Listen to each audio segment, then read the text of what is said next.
Good morning, good afternoon, good evening, wherever the case may be, wherever you're tuning in from, to this Sunday, or every Sunday, we try to be, every Sunday's edition of Red Villas. Thank you very much for tuning in. You're all very welcome as usual. Uh, we're here to discuss Liverpool. I've got a bit of a frown on my face, a bit of a my mood's not as it should be after a fantastic away win at hoodoo ground. Can't be a voodoo ground unless someone's doing some things in the in attics and cellars somewhere. But no, we should be, and we'll get into why. Maybe I've got a bit of a frown, a bit of a growly attitude, a bit of a down. But we've got some things to discuss. And to discuss with me, I have some glorious faces, as you can see. Evan, how are you, my friend? Doing well. Doing well. I'm recovering from the shame of not waking up for a 4:30 a.m. kickoff, as we were discussing backstage. But um, I've since forgiven myself. I've since watched the game, and yeah, now I've arrived kind of where you are, Grizz, where it's a win, but at what cost? So we'll get Uh, into it. yeah, I mean, look, I often struggle to think of titles for the show, but I thought this one kind of, like how sometimes or eventually the team may have to pick itself. The title picks itself. Um, Cav, you was very upbeat. You was like, "What's the matter with you, Grizz? Like, cheer up." But it's good to see you're in good spirits. How you doing? I'm good. Yeah, you do need to cheer up, Grizz. Come on, it's all about the journey. Look, if we weren't winning games, right, and we weren't sitting top of the league, I'd get it. I know things ain't good with injuries right now, but you have to enjoy this moment. Like we literally, we'll get into it, but it's not about what you've lost. It's about what you've got. It's what Love you're it. left with. And what we're left with is an incredible team that we all love watching.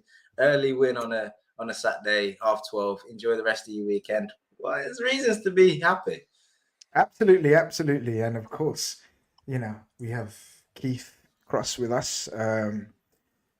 Succumb to viewers and subscribers sort of opinions that you're shrouded in darkness normally. So you've moved to I don't know, it looks like a head office or somewhere, sort of exclusive James Bond studio or something, it looks like.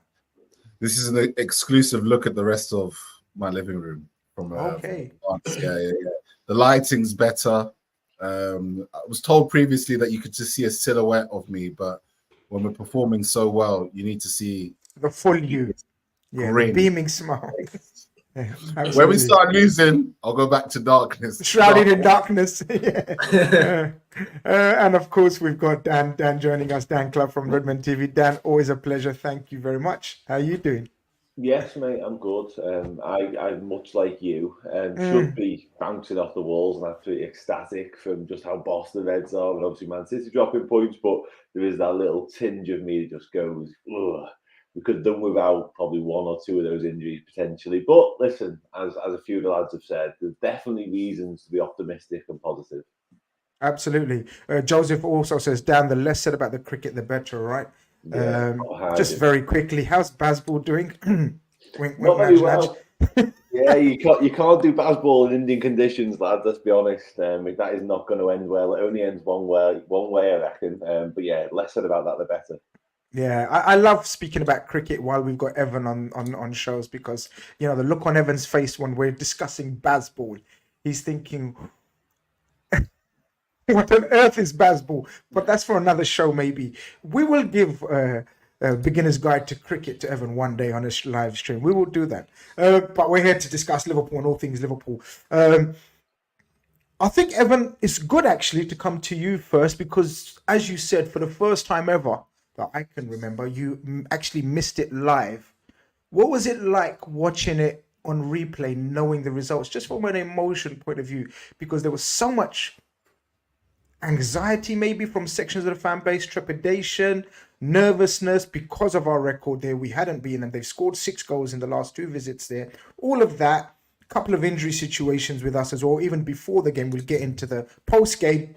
How was it like watching it back, knowing that we've won? Obviously, it's a total different feeling, but as you've not felt it before, how was it? Did you enjoy it as much? Well, obviously you you don't enjoy it as much, but you do enjoy getting to skip out on the negative parts about it. You know, I go into my analysis of the match knowing the score, knowing who scores when, knowing who goes down with a knock when, knowing this happens and that happens. I have um you know, opinions that have filtered down to me about who played well in these key moments. And it's I mean, it's not better to watch a match that way, but there are some things that are unique and nice about it that I don't ever get to experience because I'm watching these matches live, like a majority of the population. So um, it did make the injuries easier to stomach because I could just, fast forward 30 seconds. I'm like, I don't need to put myself through that. I don't need to watch that. I know that happened.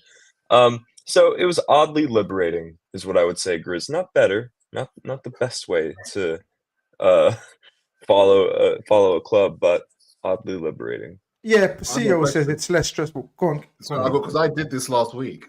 So Evan, my question to you is that the opposition chances, do they feel greater or lesser once you watch it back? Because I feel like when you're watching it live, Brentford could put a ball into the box and get a header, go wide, and you're like, wow, Brentford have got the first 10 minutes in the bag.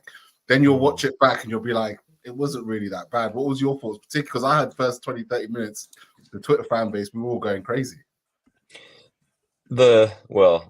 Like almost everything else in life, the internet found a way to exaggerate the extremities of the first quarter, first half hour of the match. When I was watching it, I have the luxury of knowing that Brentford aren't going to score from any of these situations yet. But I did not think.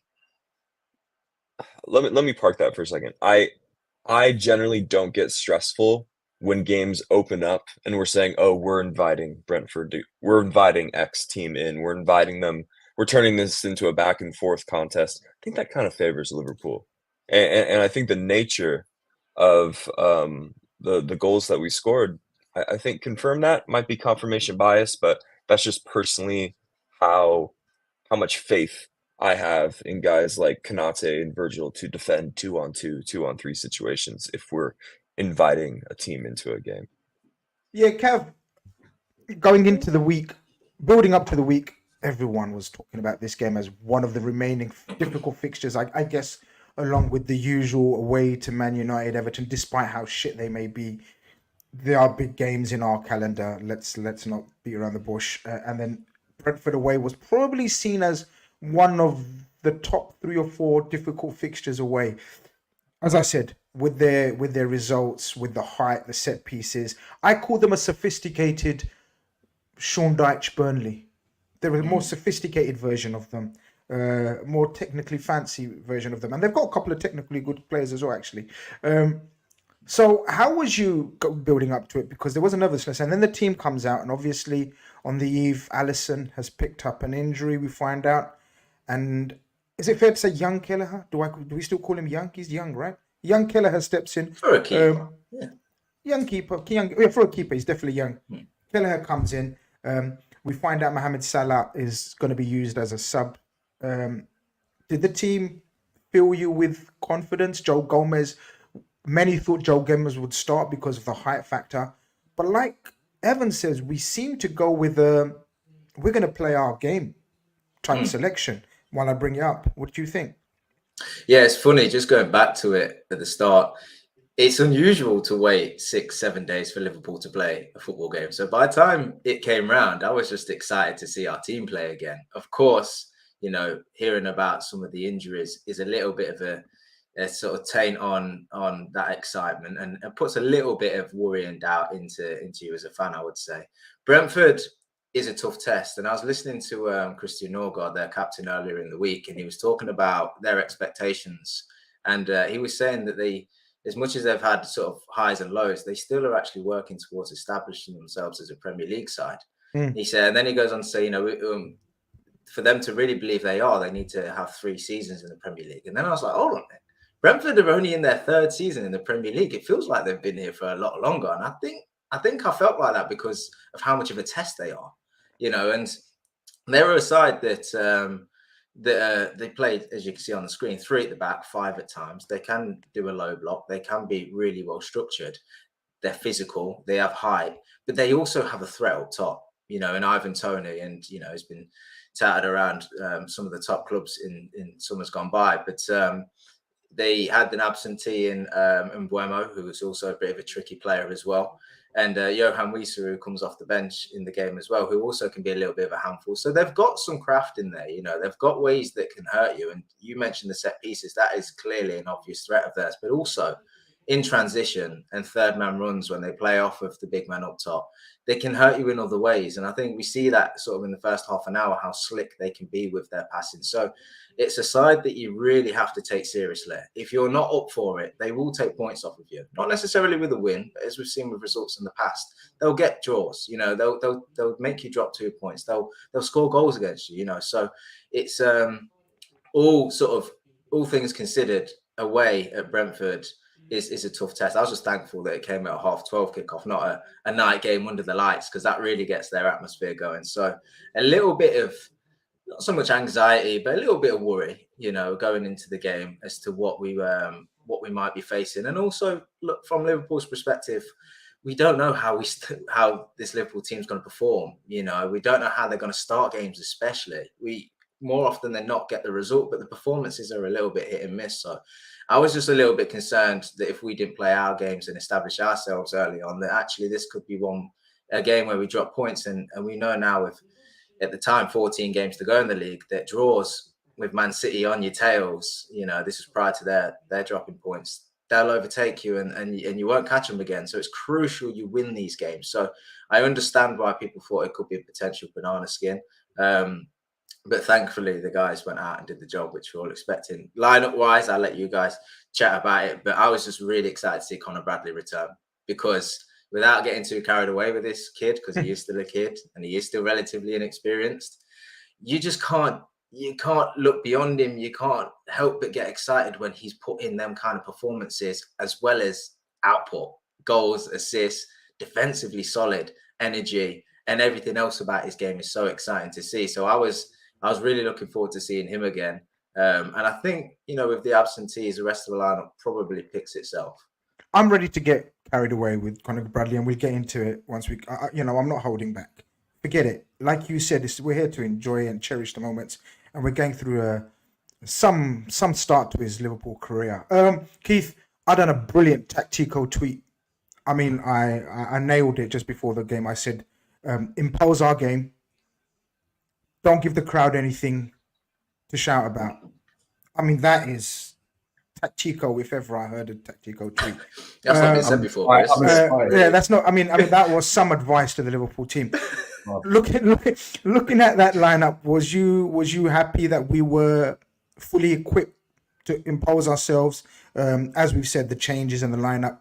Andrew Robertson, I thought, was a very important selection for his experience and his know-how and his leadership, because he's vocal, especially with Kevin Kelleher in goal and not Alisson. And as Cav says, the rest of the team kind of picks itself. Or was you surprised with anything, or formation-wise even? Surprise, we put this team out 11. No, Liverpool deserve immense, and Jurgen Klopp and the backroom staff deserve an immense amount of praise for the amount of changes they continue to make. And despite the amount of changes they make, Liverpool go out there and be Liverpool this season. We hear other teams have injury crisis. They lose a couple of guys and all of a sudden they can't win games anymore, but it's okay because they've got an injury crisis. But Liverpool have been chopping and changing players in different formations, in different positions, changing goalkeepers, changing centre-back pairings, right backs, best player in the world doesn't play.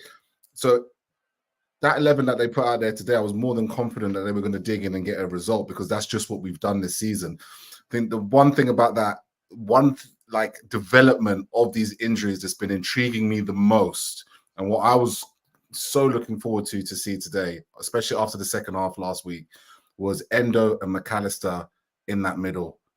Yeah, there's something happening there at the moment. I'm telling you, there's something happening. Looking at tough tackling, forward passing, very intelligent players. And the longer them two play together in that midfield, the better it's going to be for anybody that's going to be that third midfielder to do what they actually like to do. What does Ryan Gravenberch really like to do? Ryan Gravenberch doesn't really like to be in defensive situations. Ryan Gravenberch doesn't really want to have to deal with defensive situations.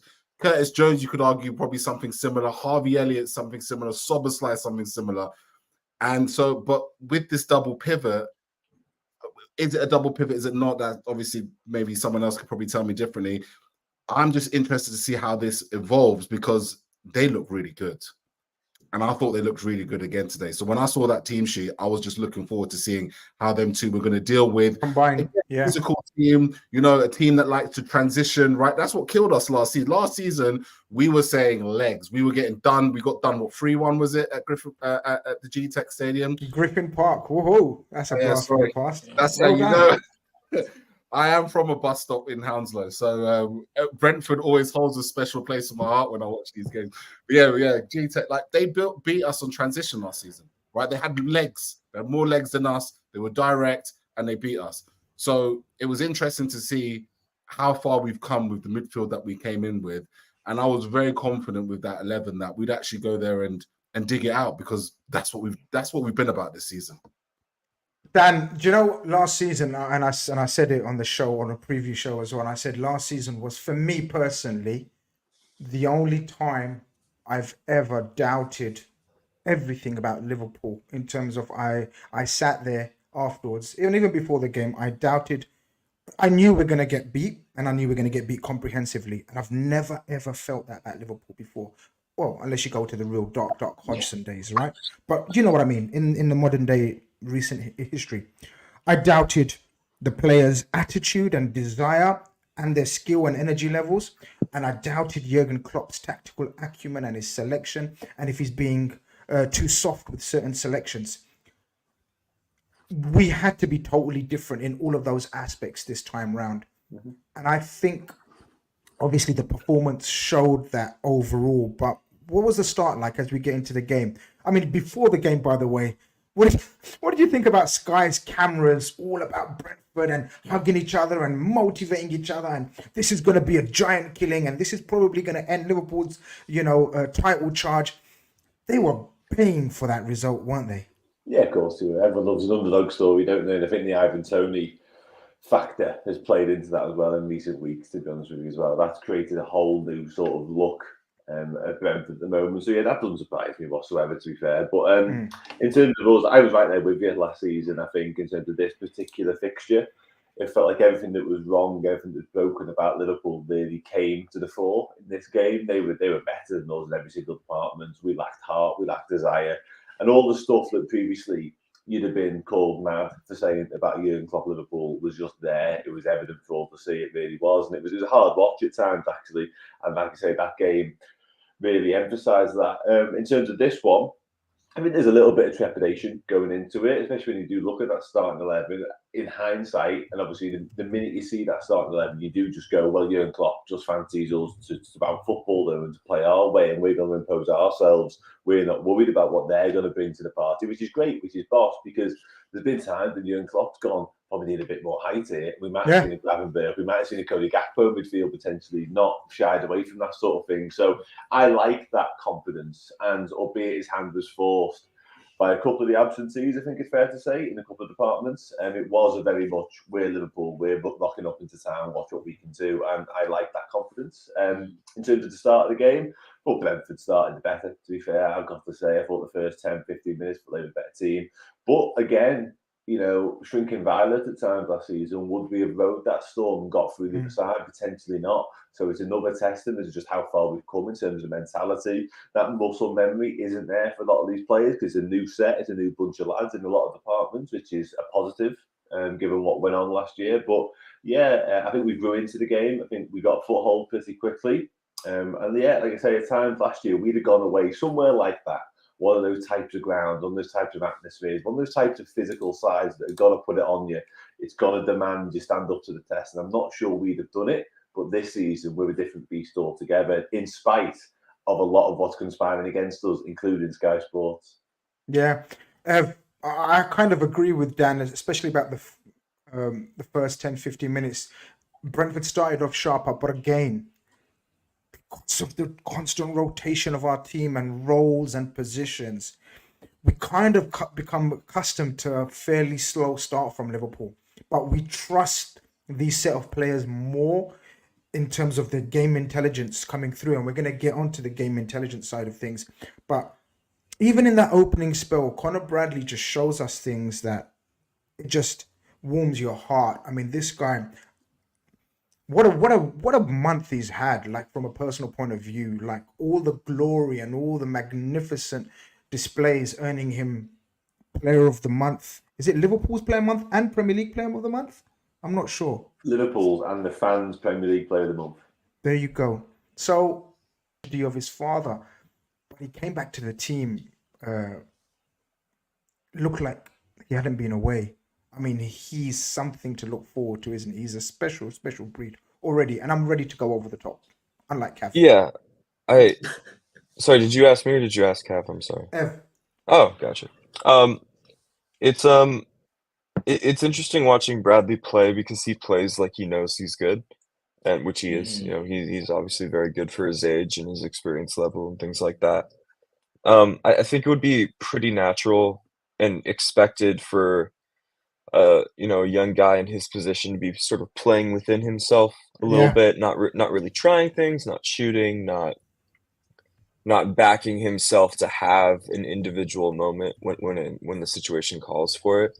But since he has come in and sort of seamlessly slotted in, he has backed himself to do perhaps not the wide range of things that we know Trent is capable of, but he backs himself to be a very effective fullback in this league.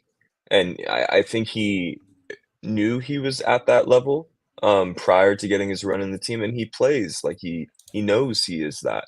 You know, there's no inferiority complex in Conor Bradley, and you see that from young guys sometimes, and it's totally natural. It's totally expected. Some of the greatest players of all time, when they first break through, don't, it takes them a while to build a sense of self and confidence. But there hasn't been any of that really bedding in period for Conor Bradley. He's come in, he's one of the better fullbacks in this league already, and he knows it. And it's nice for us,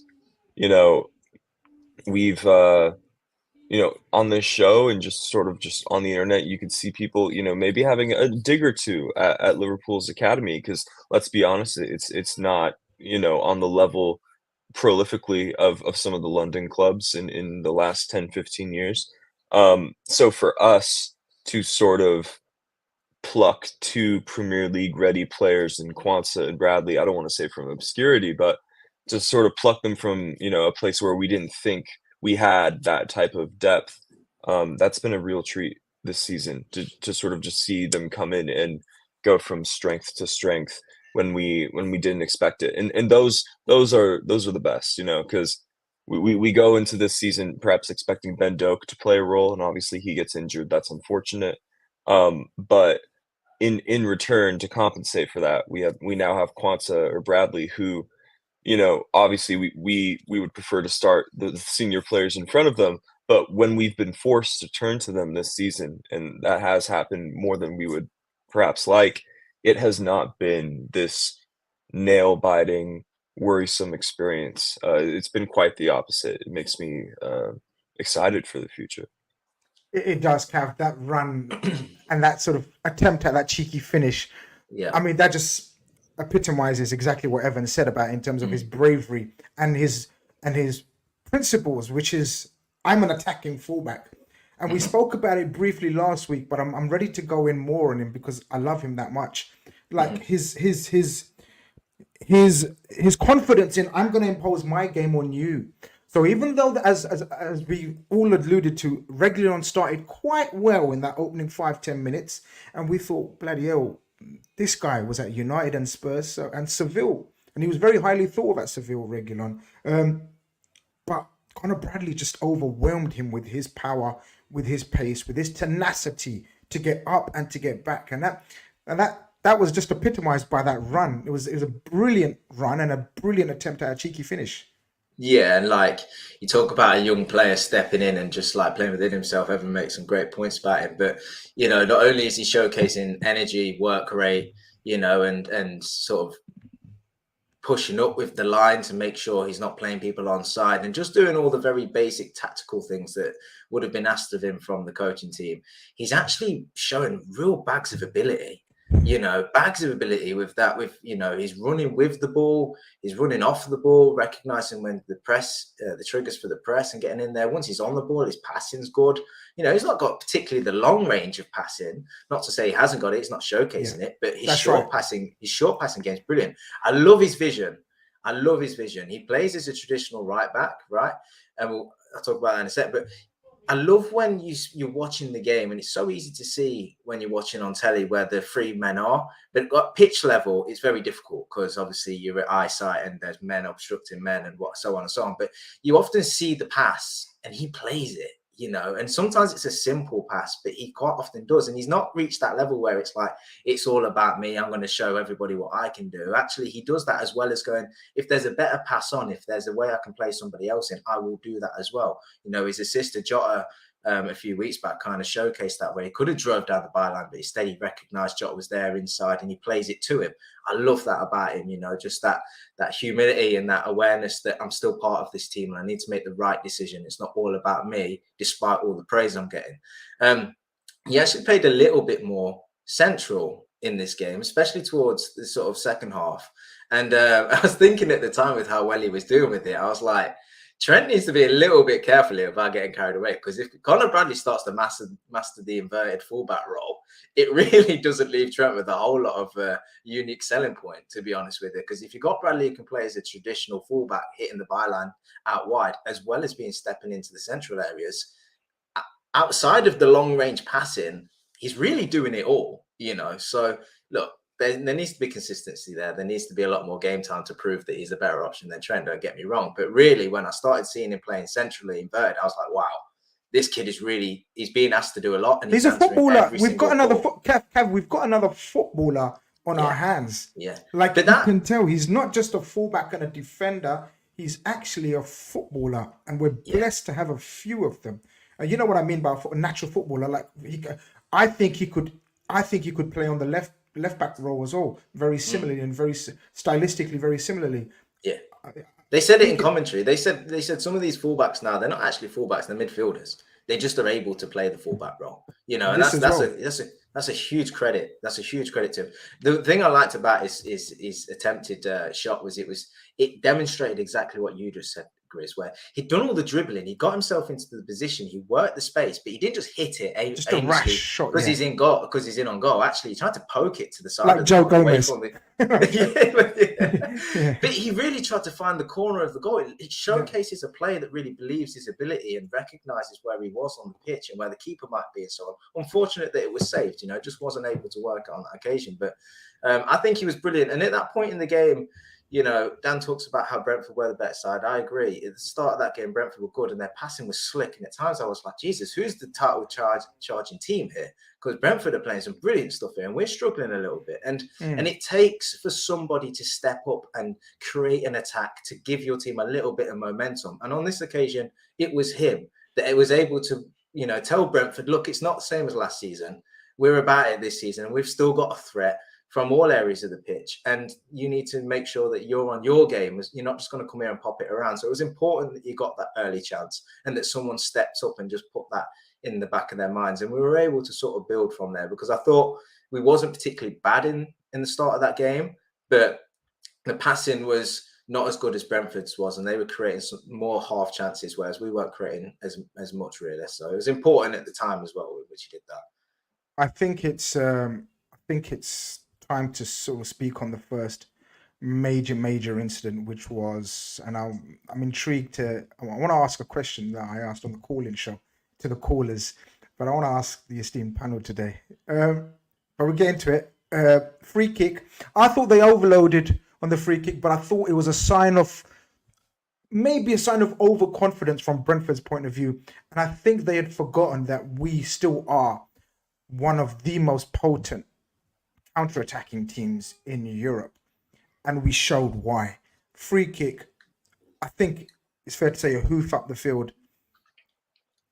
And I'm going to let you speak on the finish, or if you want to speak on the Jota, because I think Jota's assist was equally as brilliant as Nunez's finish. Okay, maybe not as brilliant, but sort of so good. I mean, that combination and the front three as a whole, first time in a long time, I've seen them combine. Do you know, we've spoken about them individually having performances. I thought the pressing, the intensity, the link up play between all three of them while they were on the pitch, of course, was excellent. But this goal, okay, when he went through, I want you to be honest. I want you to be, all of you to be honest. When he went through, what was your thoughts? That he was going And to be honest. That he was going to smash it at the goalkeeper. And Okay, at least you're honest. Yeah, honestly, 100%. You know what's so funny? Just before that, the entire goal, when you think of cliches, right? What's a couple of cliches in football? One of the cliches is get it up to the big man so he can knock it down to the little guy so the little guy can finish. The other way around. Complete other way around. What's the other cliche? A cliche for the last 2 seasons we've said Darwin Núñez needs to have chances where he's not thinking. Yeah, it's instant. Yeah. This time he had about 38 seconds, it seemed. But for me, what blows my mind is the fact that he's running in on goal. So it's not like it's like a first time like lob. He's running in on goal. The keeper's coming out, right? So imagine seeing that, and the fact that he decided to do it. I wonder if it's the confidence in him, right? He's scored goals. He's confident. He's just feeling himself right now. I just think that is one of the goals of the season for the way he's done it. That's outrageous. It's outrageous to do it. I mean, come on, like the way it just loops over the goalkeeper. He's had so much time on the ball. He's managed to like almost, as the ball's running, you know how hard it is?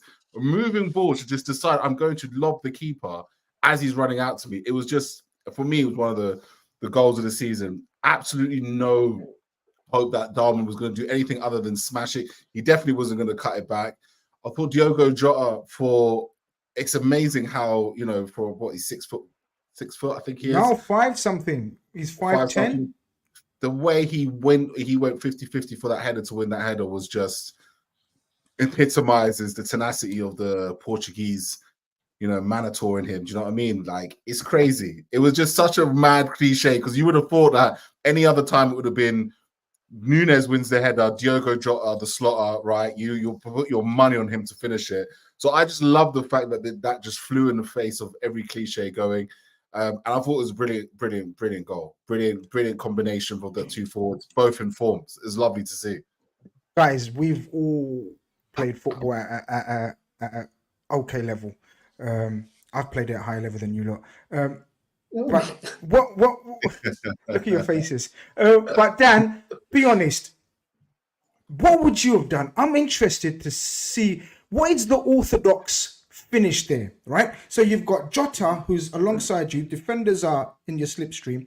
Mm-hmm. What is going through your mind, first and foremost? Because I want to compare it and try to work out what went through. And I want Evan to explain what went through Darwin Núñez. But I want you to explain, what would we have done? Me and you or us lot, what would we have done in that situation? What are the first... Okay, give me your first choice finish in that situation, second choice, and then maybe a third choice. Okay, good luck deciding what's going on in Darwin Núñez's mind, by the way. Exactly, that's why I said I went to Evan. I don't pity that person. For me, my first choice finish would be the slide into the bottom right corner. I mean, that's the go-to in that situation for me personally. And so what's going on in your head is just miss the keeper, first and foremost, and make sure you find the bottom corner, as opposed to miss the post altogether.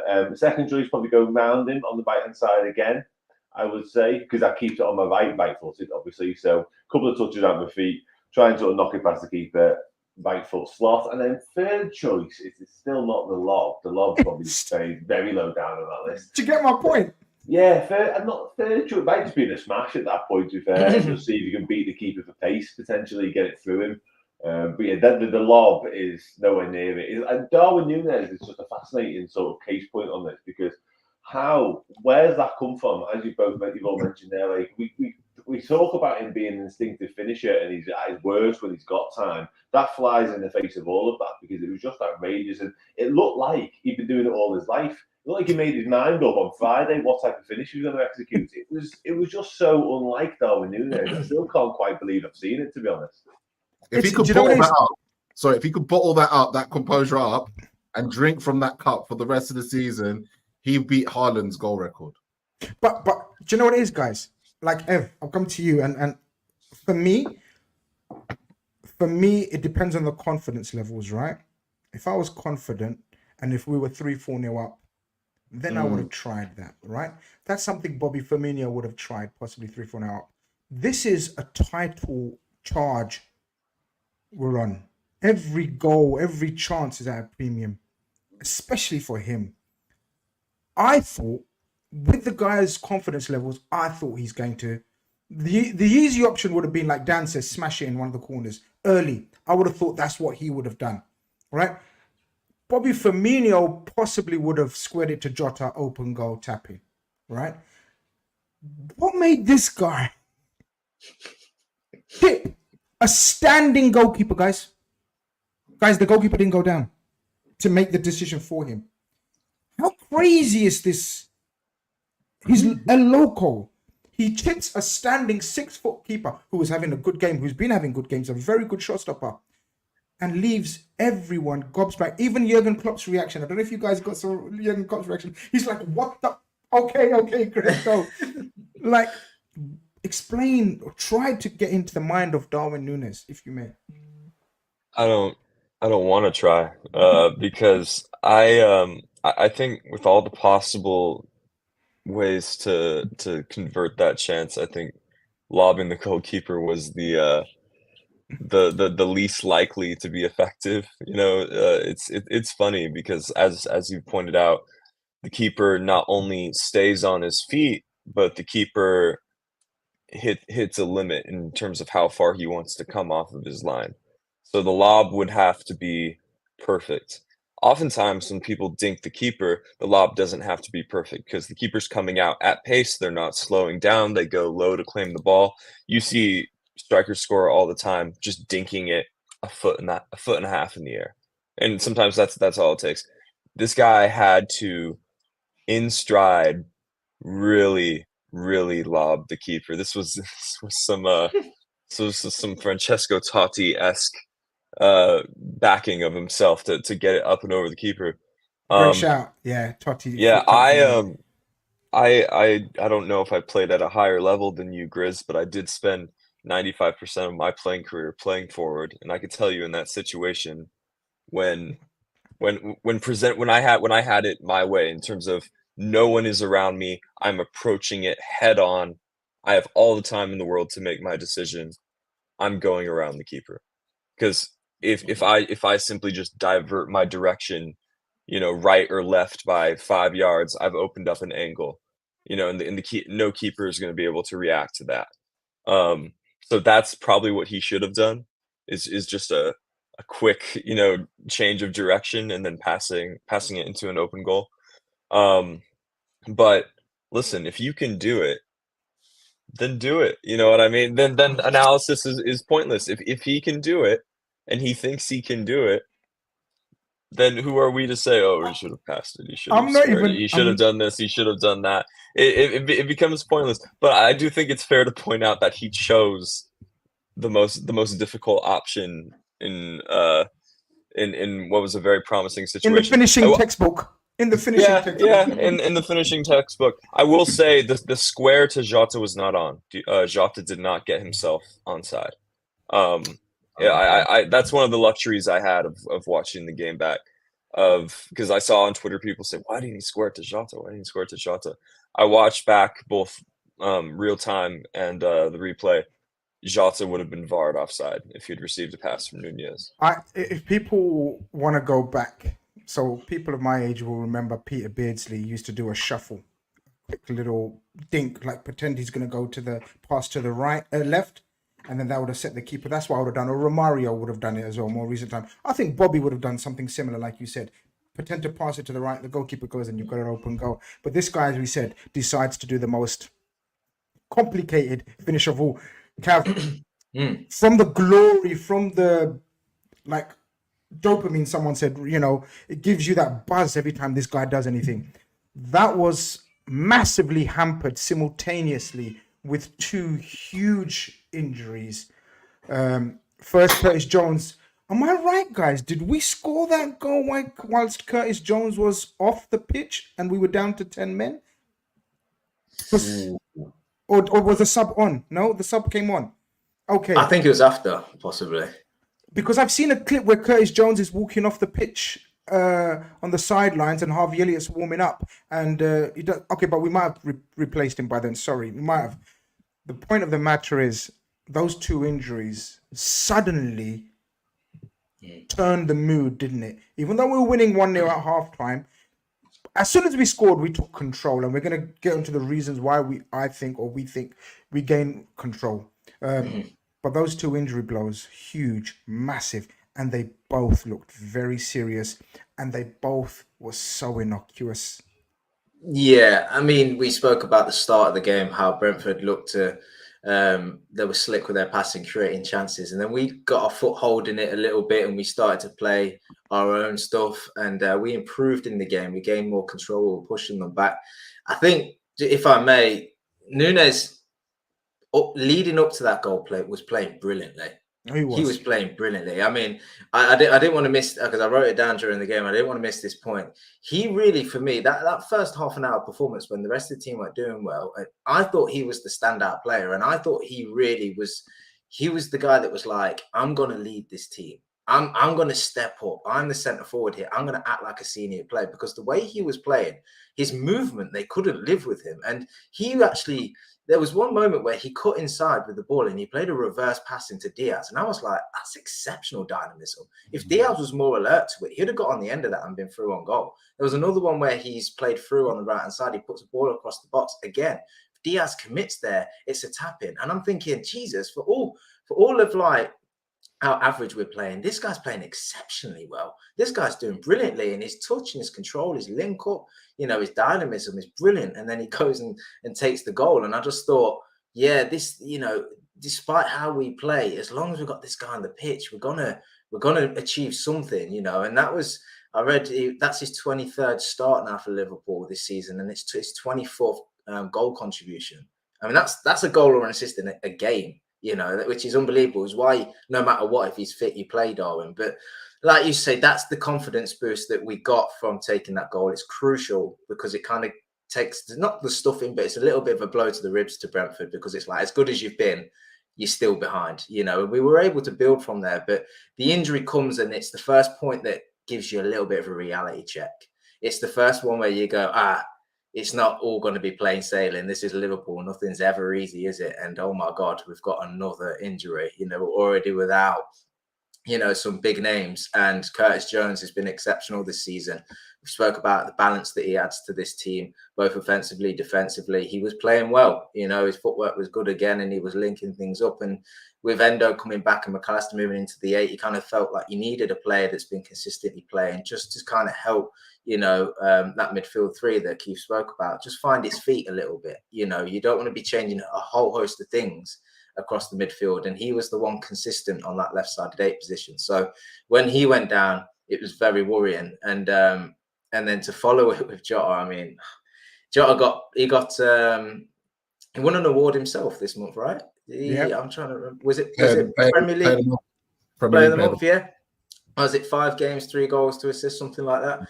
You know, since he come back from his injury, he's usually a bit sluggish, but he's hit the ground running and he's been playing exceptionally well. He's stepped up in the absence of Salah, and we've all said it so many times before. We don't care what position he plays, just make sure he's on the pitch because he contributes. He did whilst he was on the pitch with the assists. So to see him go down was incredibly worrying, and we still don't know the extent of the injury.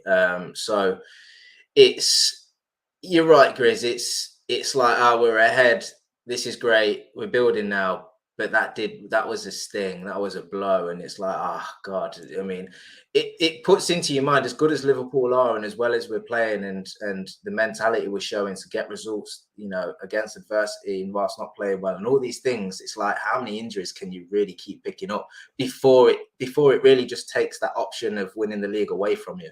You know, we've done so well to get by with squad rotation, and when one player's come back, another one's gone out, and we've got by, you know, but it kind of feels like that might just run out. I don't want to call it luck, because I don't think it's luck. I think it's brilliant management. But you just think, oh, if these injuries keep happening, is it all just going to start crumbling down? And I think that's the fear that we have in our minds. But the men that come on, in fairness to them, I'm sure we'll speak about them and give them their praise. They did a job, you know, and it's not about, I said to you off screen, Grizz, it's not about what you lose, it's about what you're left with. And what we were left with was a very good team that were able to go on and still win this game. So still, nevertheless, sad to see another injury for Diogo Jota and another injury for Curtis Jones as well. I thought Diogo Jota, I mean, I know you said Nunes was unplayable. I think Diogo Jota was equally as unplayable. I think he's been, obviously with the absence of Mohamed Salah through injury, stroke, AFCON, he's been leader of the attack. He's always had this confidence. Do you remember even when he joined us, when he joined while we had the famous three, and he backed himself, I'm not here to take part, sort of be a squad player. I'm here to break up this partnership and play as much as possible. I thought he relished leader of the attack. I mean, I know Nunes is the X factor, and Diaz almost as well an X factor, but Jota's just your go-to guy. You're Mr. Percentage. You're Mr. Efficient. I'm gutted, Dan, about his injury. Gutted. It seems like it's severe. It possibly could be end of season type or majority of season type injury, and we won't get into sort of. Well, it could be pivotal, right? Because, for example, I believe we would have won at least one of Man United or Arsenal if Jota was on the pitch. That's just my personal opinion, because that's the kind of guy he is, right? That's the kind of striker he is. Yeah, that's how important he made himself to this side. Absolutely, no doubt about it. And he is that player that comes up with big goals and big moments, isn't he? We've seen him do it time and time again. So yeah, it's hard to disagree with you, really. And I think, just sort of touch on Cav's point as well, I think we are, again, unfortunately, sailing close to the winds, really, with just how many injuries we can afford. Like, how many suddenly becomes too many? You know what I mean? Are we one away? Are we a couple away? Because you don't want to say this could be the one that derails your season. And ultimately, when you look at what's left, it's still a very good squad. Of course it is. But the more they pile up, the more you just think, okay, this is getting really, really tricky now. I don't think we're a million miles away from that yet. But in terms of Jota one and just how important he has been and how important the loss is going to be, it's absolutely massive, because he's the type of player.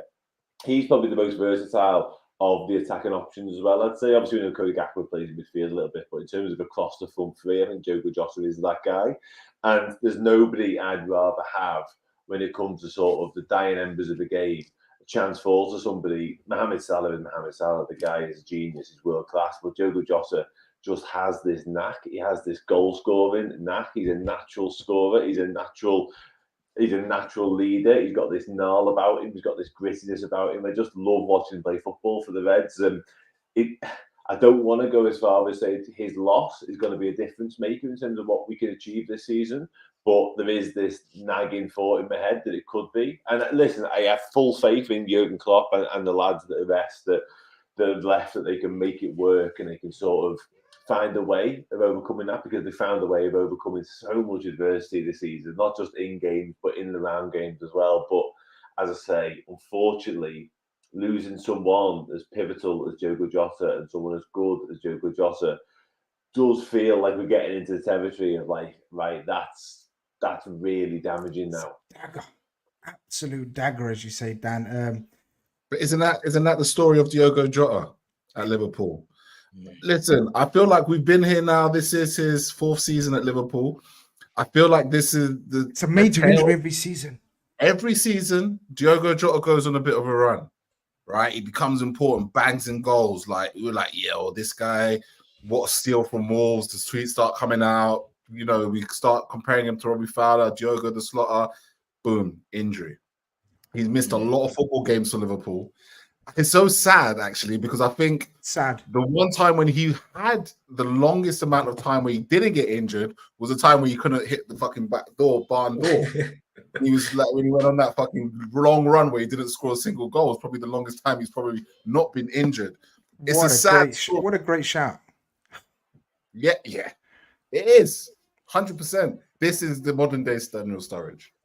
The only thing I'd say on that is the injuries tend to be different. Like he tends to pick up injuries like the one he's picked up on Saturday. They're not like muscle strains here. He's had them, of course he has, but his two big ones now looks like it's going to be this one and the knee injury picked up in that absolute dead rubber in the Champions League game in Denmark, and that was a contact one again. So obviously, in terms of getting injured, there is a comparison to be made. No, exactly. Not types of injury. You're absolutely spot on. I don't think he's injury prone in that sense. These are just these are two big unfortunate ones for me. Yeah. And even his injury against Man City, he ran himself into the ground that game. And that's one thing we love about Jota as well, that perhaps isn't said. We talk about his output and his versatility and stuff. It's whenever he plays for Liverpool, he gives it his all. Doesn't shirk any challenge at all. And that's why when he picks up these injuries where, like, yesterday's game, someone's landed on him, you're like, it's so unfortunate, but it's part of his battling. It's part of his fight that he's even in them situations to get injured. So it's like, it's a bit of a double-ended sword with Jota, it feels. And it just feels harshly unlucky, to be honest. It was hugely unlucky. And of course, we've mentioned Curtis Jones, probably equally as important, one of the players of the season, for sure, for Liverpool. An absolute pivotal player. And they're both going to be hugely missed. All we can do is pray and hope that the scans come through on Monday and there is some miraculous news, good news.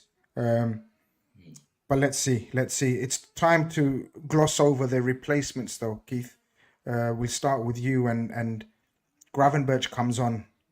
Mohamed Salah, and we'll get on to Mohamed Salah. We've done Mohamed Salah. We know what Mohamed Salah is. We don't quite know what Gravenberch is yet for Liverpool. We have a good idea. We have a good understanding what he could be, but it's a time to shine. It's a time to stand up.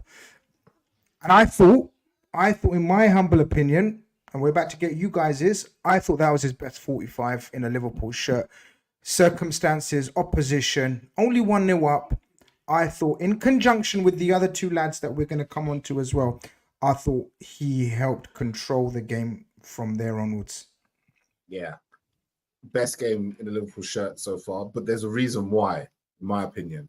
And I think that he was just given more license to roam around the midfield. He was popping up, getting touches, passing about, left-hand side, right-hand side, central. He was able to be involved a lot more on the ball as opposed to being stuck in a specific position. And I think that's how you're going to get the best out of Gravenberch. Look, ultimately, Bayern Munich let him go, right? Because they said they don't play with eights, if I'm right in saying. They don't really have like eights as midfielders.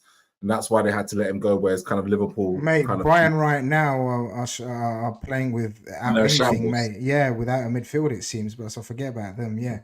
Yeah, but what I'm trying to say is I feel like that's like what we're trying to do with our eights, I think, at times, particularly when we play three in midfield, is our eights have got to be just as good, like filling in for our flying wing backs as they are in attacking situations, right? Look at someone like Dominic Szoboszlai, who's almost ran himself into the ground. Some may say there's debates on whether he's played as many minutes or whatever, but ultimately Curtis Jones does a fantastic job on the left-hand side, doing a very similar job. But when you've got McAllister and you've got Endo, two players who relish the battles, those midfield battles, then you as Ryan Gravenberch all of a sudden have a lot more freedom to be able to be creative, right? To be involved in link-up plays with your forwards, be it popping up in different positions. And this is, again, someone can tell me that I'm wrong and I'll be interested to hear it otherwise, but the McAllister-Endo partnership allows Ryan Gravenberch to be the best Ryan Gravenberch he can be, growing confidence in the game, and then ultimately then he starts to do the other things well, which is the duels start getting better. He was winning a lot of his headed duels. He was, going in for tackles, etc., etc. But I feel like you need to get his attacking midfield side out first to then get him to be confident on the pitch, to then put a performance like that, if I do believe I'm right in saying that he was involved in the McAllister goal. Obviously, when you want to get to that, but we could get to that because that was where he was very much involved. He was involved in that link-up play with Mohamed Salah, right? He plays it round, and obviously Mo Salah plays, a world-class pass to McAllister, who's intertwining in terms of getting involved, and he's been given a little bit more freedom to get into the box as well and score that goal. So, the fact that Ryan, you could tell because he, even when he came onto the pitch, he was just touching the ball more. I'd like to see comparisons between the amount of ball times he touched the football in the time he played against Brentford versus maybe his last couple of games where he's probably shirked away from it or, not been as involved. I just felt from minute one, the minute he came on that pitch, he looked like he belonged. And, my biggest thing with midfielders coming from different leagues or different countries and coming to the Premier League is that it's the worst job in the world as a midfielder to come and play in the Premier League in your debut season, right? It is the worst. You could, as a forward, I almost feel like forwards can almost come into the Premier League and score 10, 15 goals in their first season, no problem, because defenders don't really know how to deal with you. I feel like defenders can kind of adapt to the league, but when you get into the midfield from another country, the Premier League is the hardest league in the world to adapt to because you get found out from minute one. It's so quick. Every team wants to transition you. Every team wants to be direct. Every team wants to bully you. Every team wants to run at you, right? We saw it with Endo when he first came into the Premier League. He found it difficult. Remember the Palace game where we gave him a bit of stick for that because he was getting caught out in possession. Ryan Gravenberch, we've given him something similar as well. Szoboszlai maybe he's adapted a bit quicker, but ultimately, the more Ryan adapts to the pace of the midfield, the more all the clever touches and the body work and everything like that, he does it at the right time. And if he does it at the right time, at 21 years old, huge talent on our hands. He's got everything there. And as long as he's got that, he's showing it because he's had to come from some bad press to come out in there in that 45 minutes against Brentford away, tough ground to go, and to put that performance, that tells me a lot about his character. I know Dan has to leave us in a few minutes, so I'm going to have him have the last say on. Have his opinion on the goal. Gravenberch wins a duel. We've wanted him to win the duel, protect the duel. We've been talking about his duel sort of percentages, winning percentages. He wins the duel. He plays it out to a certain Mohamed Salah. Mohamed Salah misses a chance just a few minutes before, but we knew he was in the mood the moment he came on. He was like a caged animal on that subs bench. And McAllister. In his favoured role, Dan, where are you with the McAllister debate? Because it's intriguing. And when you go, we're going to wax lyrical. But I want you, before you go, I need your opinion on McAllister and his role and what you think. Really interesting one. I think all of us would have sort of had him as being one of the advanced eights when we signed him. I don't think anybody really expected him to come in and predominantly operate as a six, or if he was going to shine in the way he has done. But he's been brilliant there for the most part. There's a couple of dodgy games early doors, I would say, when he was adapting to the Liverpool style and Jurgen Klopp style. Obviously, there's no adaptation to the Premier League needed there because he's been here for quite a while with Brighton, but didn't feel like he got it straight away at the six. But I think the more we've seen of him in there, the better he got. And that kind of coincided with Endo's rising form as well and his adaptation. So it felt like we had two really good options there. I think McAllister's preference, if you had to ask him in terms of where he played, would be probably the left-sided eight, but that's been nailed down by Curtis Jones for a while, so McAllister hasn't really had a look in. Obviously, Szoboszlai's injuries freed up the spot on the other side. I think McAllister's done okay there. I thought he did okay there in this game. I don't think he's outstanding. I think some of the physicality and that defensive work he offered was probably better than some of his attacking stuff, barring the goal, of course, because he takes the goal brilliantly. The touch is exceptional, maybe a little bit fortunate the fact that it ends up essentially going through a Brentford defender's legs as he's retreating. But other than that, really nice touch, really nice finish as well. Showed a bit of composure, which you don't often get from midfield as well in that such an advanced position. So that was lovely. Ryan Gravenberch was brilliant from the minute he got on the pitch, to be honest with you. And Keith's right, there's been a lot of criticism about Gravenberch. I think we're forgetting new league, new club, very young, all that sort of stuff. Just how little football he played as well last season. But at the same time, there's a point whereby you can say that for like 2 or 3 months, and then at some point he's got to start playing well, and he wasn't. So I've made up to see him play as well as he did, because I think his ceiling's sky high. I really do. I'm not sure we own a midfielder, probably him or Szoboszlai, that have all the attributes, and I think he definitely does. He just needs to work on that defensive stuff. What it is, his first instinct is to be attacking. His second thought is to go back and help defending, and you can see that sometimes he's not really interested, doesn't really want to do it. But I think he did it yesterday, and I think he did it well, and that was typified by the fact that that goal comes from him winning the duel, getting us on the front foot again. That's the best of Ryan Gravenberch. That's what he can offer. So that was really pleasing to see, and I think the fact that Brentford left so much space in the middle of the park and he played the wing back as well helped him out, because it felt like once he beat a man, which he can do, we've seen him do it, he turns people for fun. Once he'd done that, it kind of just opened up in front of him at times, and he had space to run into. So he really, really thrived in that environment. But yeah, I was really impressed with him. In terms of McAllister, I honestly, like I say, 7 months ago, I'd have been staggered the fact we were playing him so regularly as a 6, and indeed how well he was doing it. Now, I kind of can't help but thinking, and Wataru Endo's also been exceptional, so it's a difficult conversation to have.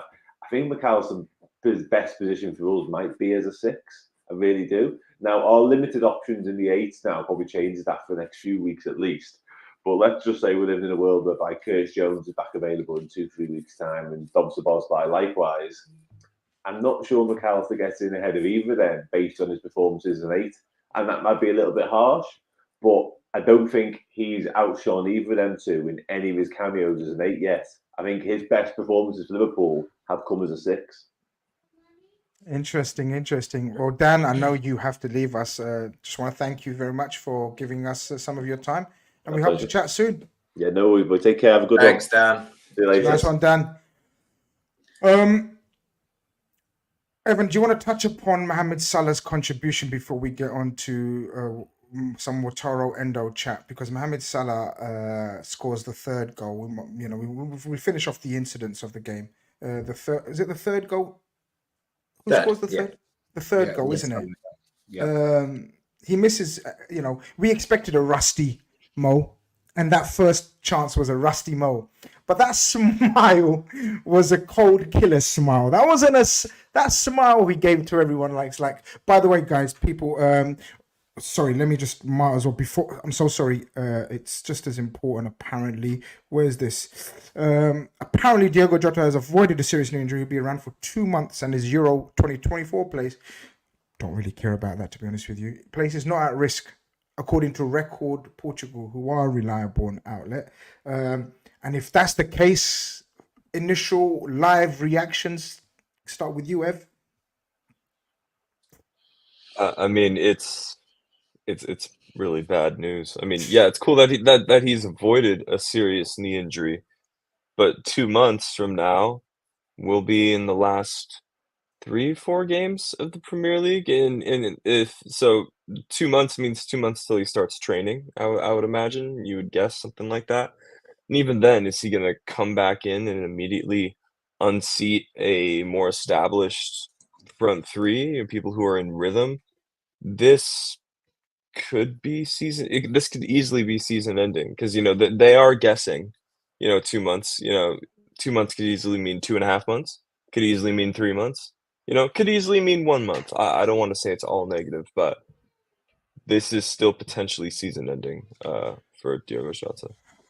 Deep sigh. But Mohamed Salah is back and already looked back to his glorious best in a cameo worthy of man of the match in a lot of people's eyes. Great to have him back, and great to have him in the mood and form he looked in. His playmaking ability we've spoken about, but he just shows us different levels. Yesterday, he showed us twinkle toes on the right-hand side, bewildering their fullbacks and players. This is Brentford, physical, strong players, and he left them standing many a time, even in 45 minutes, right? F? You're talking to Cav down there. The thing about the inevitability of that man, it's a bit, I don't know. Help me out. What's the right word? What's a good synonym for inevitable? We say inevitable a lot. Help me out. Find a new word. I want to choose a new word more specific to Mohamed Salah, or maybe inevitable is the It's only probably word the we can. best, man. It's probably the Okay. best word to describe Mohamed Salah, I think. Inevitable. You mentioned the smile, Grizz, when he failed to bury that chance. That was the smile of a guy who knows he's gonna have his say still in this football match. You know, he's like, there's still a lot of football to be played, and chances are, if you look at the numbers, I'm going to provide some numbers. You know, that's the smile of a guy who is not remotely bothered at the fact that he's missed a chance because he knows I'm going to convert many more than the average forward. So, and we were not having a go at Nunez, but we were laughing at how Nunez perhaps chose the strangest option in his one-on-one situation. I think Mohamed Salah chose a strange option Strange when option as well. when things opened up for him. You know what I mean? Mm. What he should have done. Again, it's a stupid way to analyze the game because he scored because he's brilliant and why not? But what he should have done, quote unquote, is waited, allowed Diaz to overlap, slot him in, and Diaz has an uncontested one-on-one. Yeah. Keeper. That's what he should have done. But instead, he goes around the center back, takes him for a walk on a leash, and still is able to slot it into the corner. It's just one of those things where we occasionally forget how deceptively strong this guy is. Like, he took that center defender for a walk. That dude. How many was has he not- done like that? How many defenders have we seen after the balls hit the net? How many times have we seen clips on pictures and memes and gifs of defenders on the floor?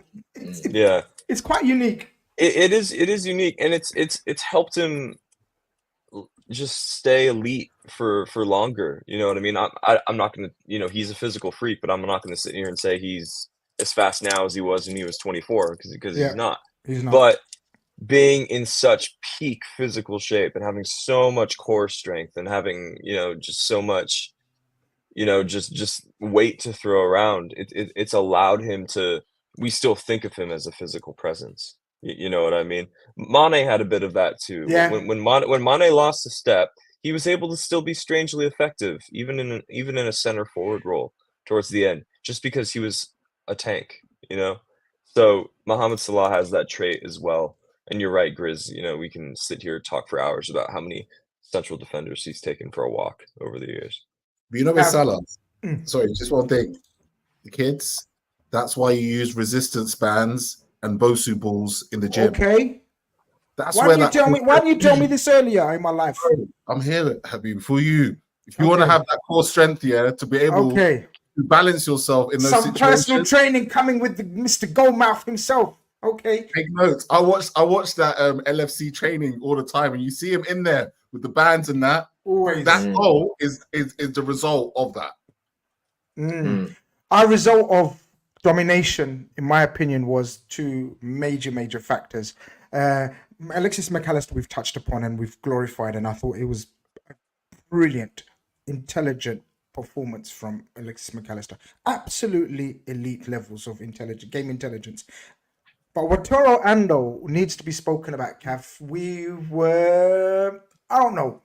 People check the tapes. I think we were not overwhelmed with his signing in the summer shows. I can't remember exactly what our feelings were. I think maybe slightly underwhelmed, but we were willing to give it time. Let's see how it pans out. He's got the experience.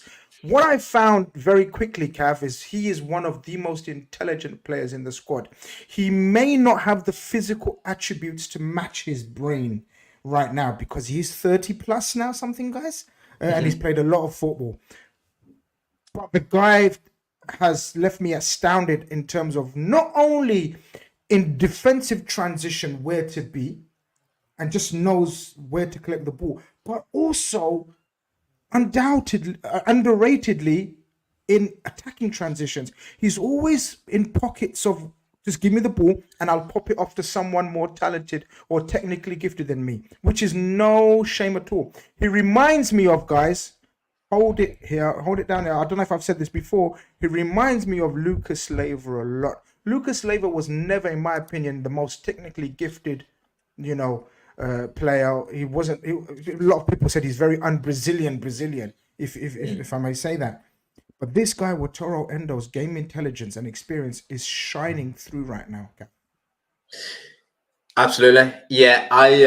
And we were told this, when we signed him from Stuttgart. A lot of the Stuttgart fans were saying, we love him. He's brilliant. You don't quite realise what a player you're getting. The German sort of outlets, especially, were sort of praising him. And well, I had. Who did I have on? Oh my god, my mind's blank on blank. Journalist.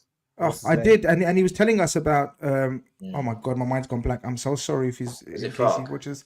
No. I can't remember what I done. Andy. I'll work it out in a minute. I'll remember. We'll go back and find out and give him that praise. But the journalists, especially our journalists, Andy Brassel.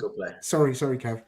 Shout out Andy Brassel. I wasn't actually on the show because I was still coming back from the game. I think you was on it and Keith was on it. I can't remember. Don't hang me out to dry. No, I think one of you guys was hosting it with. It was me. It was me and Conroy, I think. It might have been you and Conroy hosting that actual show. If it was me, I'd have remembered for sure. Andy Brassel, who covers the Bundesliga extensively, told us actually was that we're going to sing his praises after 6 months or so. And here we are, 6 months later, singing his praises. But he's an incredibly down-to-earth, humble guy, it seems. A nice character, fitted in seamlessly. Don't hear about anything of him off the pitch, do you, at all? And we needed him because we were signing these midfielders in the summer and in part of our overhaul, and not too many of them were particularly defensive. And there's that clip that did the rounds where Jurgen Klopp goes up to him and says how much we'll need him. And he was right. And, this was a player that's come in and everything was good about him, bar his timing, I would say. He just looked like the pace of the game was a little bit too quick for him. And he was sort of engaging in challenges, but giving away a few fouls and being bypassed a bit. And it was really the Europa League games that he kind of was doing it better, and it made sense, used to that, a slightly slower game, lesser opposition. With no disrespect to those sides, and he was doing okay, and he's kind of stepped into now the Premier League, and his performances have really matched what they were in the Europa League, and he's now at a point where he's crucial for us, especially with the injuries, but he's crucial in terms of just shielding that defense. You can have all the offensive players in the world. You can have your Mo Salahs, the greats of the Premier League, and so on and so on. But if you ain't got the guy that protects your back four, as we seen last season, it comes to nothing. You need the guy that really shields. And if you look at the second goal, the McAllister goal, it does come about through a Salah assist. Gravenberch plays the ball to Salah. But actually prior to that, it's an Endo header that's won in the middle of the park, and what I loved about it is that Ebro actually went up for the same header, but once he realized Endo was there in front of the man, I can't remember who the Brentford player was, but he backed off. And it's an incredible thing. And I've said so often at times, not many teams out jump our defense, not many teams rough us up, but when they do, just stick a player in front of them. Just stick a player in front of them and just make sure if you're going to go up for it, just have two men there. Win the ball when it drops. Win the second duels. Do the basics right defensively, and that will enable you to go on and play your attacking game. And Endo does it brilliantly well. He reads the game well. You're dead right with that, Grizz. He is intelligent, and he's always there for the challenge, and he never backs out. Never. And he's picked up a couple of yellow cards early on in games and is continuing. I laughed yesterday on the call-in show, and I said he seems to have more yellow cards than appearances. Like, how is that fucking possible? Like, it's mad. It seems like he's got like 13 yellow cards and about 8 starts. Yeah. But remember we were talking about Fabinho last season, and we were saying he's just there's such a gaping hole in midfield because every time he's making the challenge, he's already too late. He's running 20 yards to engage with a man to put a challenge in, and the timing was off, and it was just too slow, and it just left so many gaps. Because it's going well now with Endo and his timing and his winning in for the challenges and so on, you'll almost overlook it, and it's quite often said that if you're not talking about, I know he's not a defender, but the saying is if you're not talking about defenders, usually they're doing something right. I'd say for a defensive six, the same thing could be labelled out. And if you're not really talking about them, they're probably doing well, and he's shielding that back four brilliantly. The one thing I really like about him as well is he doesn't overcomplicate his passing game. He'll win the challenge, he'll win the ball back, but he's not trying to be too expansive. He recognises that the best thing for Liverpool is to just get the ball out your feet to the players that can play the more sort of expansive passes and run with the ball better and stuff. And he just recognizes that, and he picks a pass and he moves on, and he gets back into position. And like you say, there's games before, I can't remember which game it was in particular, where he was and dropped deep and picked the ball up from defenders or the goalkeeper, and he'd lay it off. And actually, there was a game where they were pressing really high up, and he went beyond the press and he moved further up into midfield, and he was able to then receive the ball behind the opposition's forward line. And I just thought that's really intelligent. That's real experience, to recognize where the space is in the game, because you're going against perhaps what you naturally want to do as a defensive midfielder is advancing beyond. And also what the opposition think you're going to do. People think you're just going to be a statue in between the back three. Suddenly they're having to move into positions where they weren't expected, or maybe their coach didn't tell them to cover you, and suddenly you just become an extra man. I think it's an underrated trait of his. Yeah, and I think he's just doing all the basics brilliantly well, and he's playing really well as a six, defensively especially. And I think that's just going to enable us to continue to proceed. He is vital. If we lose him, yes, McAllister can drop back into the six, but then you've got Gabe and Holds further in advance than that. So him staying fit is going to be crucial for this running. And Virgil said in his interview after the game that, this is the second half of the season. This is business end. This is where trophies get handed out. This is where it counts. Getting to this point is vitally important, of course. But at this stage of the season, this stage of the year, this is where it all matters. There's no point doing all the work before if you're not going to get over the line. And so key positions and key players really need to be available. And Endo is one of them now. We've spoken about the absence of Jota and Jones, and that's unfortunate, but Endo's in that as well. Endo is in that same category of people that you want in the team almost as much as you can every single game. And that's a huge credit to him. The only downside is his age. I don't know how long it will last at Liverpool. If he was 22, 23, 24, would all be brilliant. Football is ages. Football is I know, yeah. But he's only 31 years old. Okay, he's not a dinosaur. He didn't play any Champions League football. Yeah, he's only ever really played league football, so he hasn't ran his legs into the ground like other players. I mean, there's some players that are 28 that have played so much football that they might as well retire now. Do you know? He reminds me almost like one of those MMA fighters that start later in life and become champion in their mid to late 30s. I think. I'm a Cav. I've got this like running thing going on with the age thing. Like every time it's like 30s, it's a bit like managers, right? It's like a quick tangent. David Moyes, he's over the hill. We need a progressive manager, so let's get Graham Potter in. You're only saying that because David Moyes is old. He's old. That's it.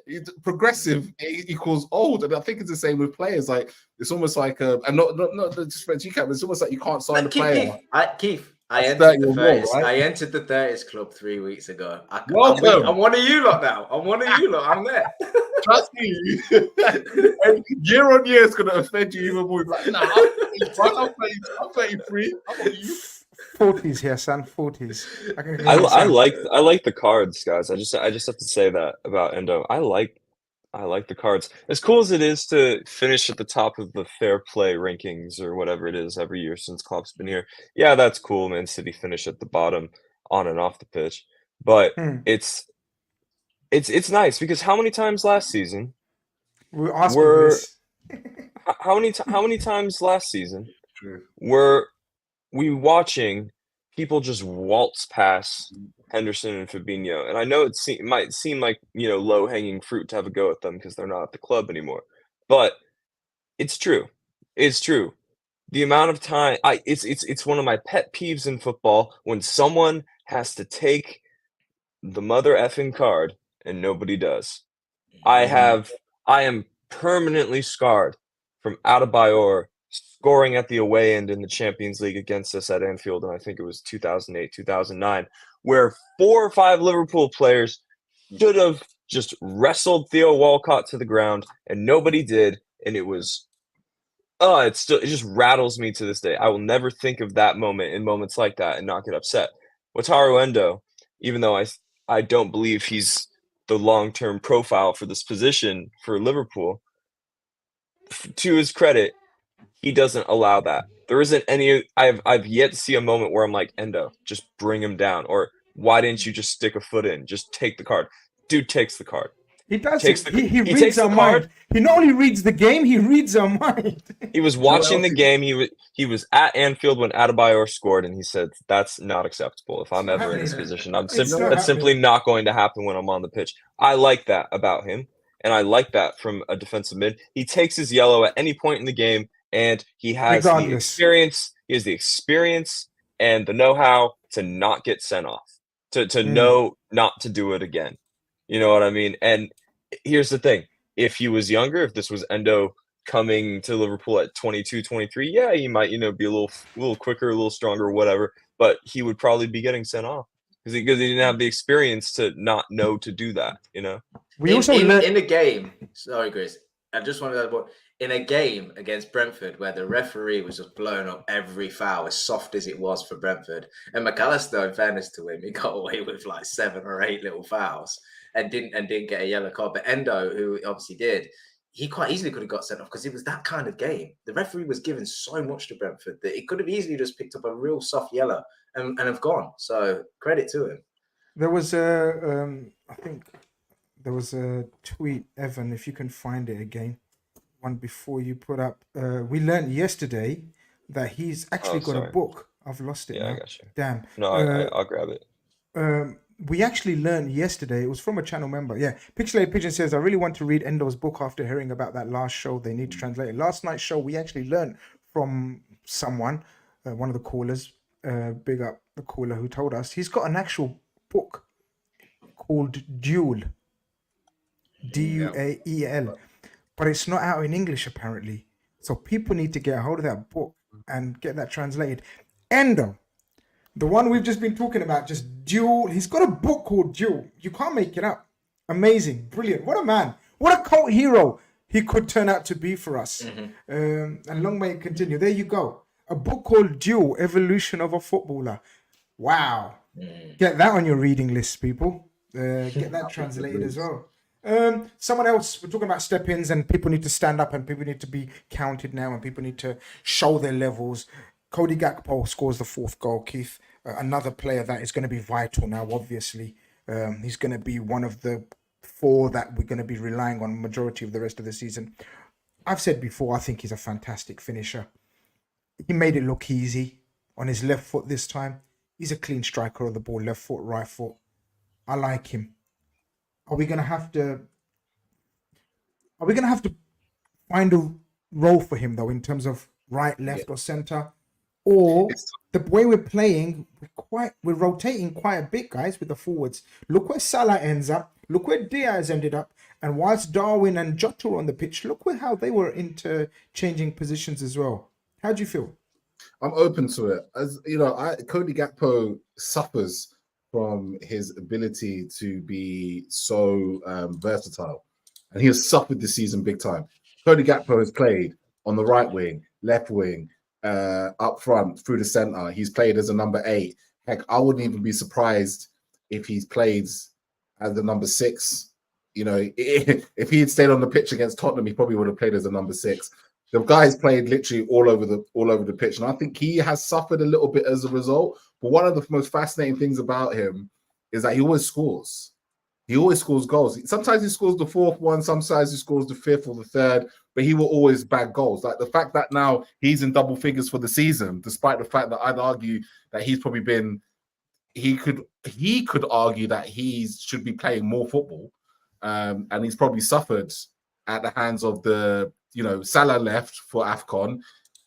He got 2 chances to play at the right, didn't quite work out. So, it was pretty much Nunes, Jota, Diaz was the kind of de facto front 3 while Salah was away. So Cody was on the bench for a lot of that and just coming off. So he has a right to feel aggrieved. And again, now's the perfect time for him to reestablish himself in the side, hopefully in a position that works well for him. Obviously, he'll probably get more luxury in playing on the left, maybe playing through the center, depending on Nunes' fitness.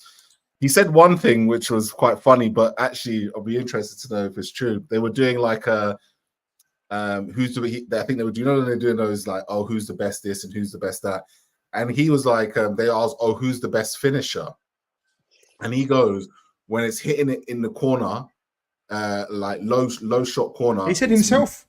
Yep. He said himself. He said, I'm the best at that. And you know what? He probably is.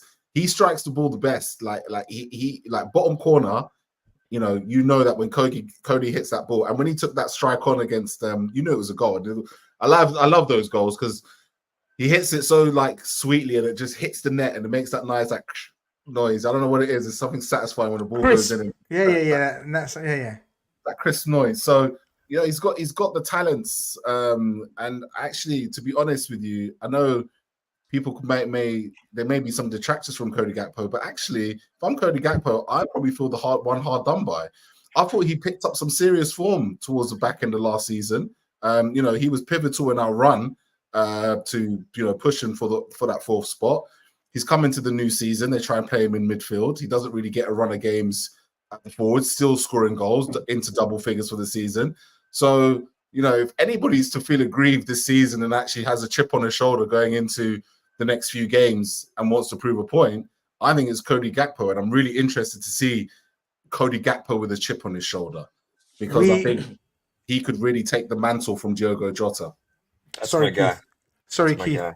There you go. Sorry, Keith. But I was going to say I remember, or I'm sure we all remember when we spoke about our options going into the season. Do you remember how excited we were? Well, it's paying dividends, right? Because I don't know if you can put that in the chat, Cav. What you've just reminded us. I mean, that's wow. Yeah, I mean it's wow, but it's what we expected, and it's kind of exciting to know. I mean, look, Cavs just reminded us that Liverpool, the first Premier League team to have 4 different players to reach 10 goals in all competitions this season. And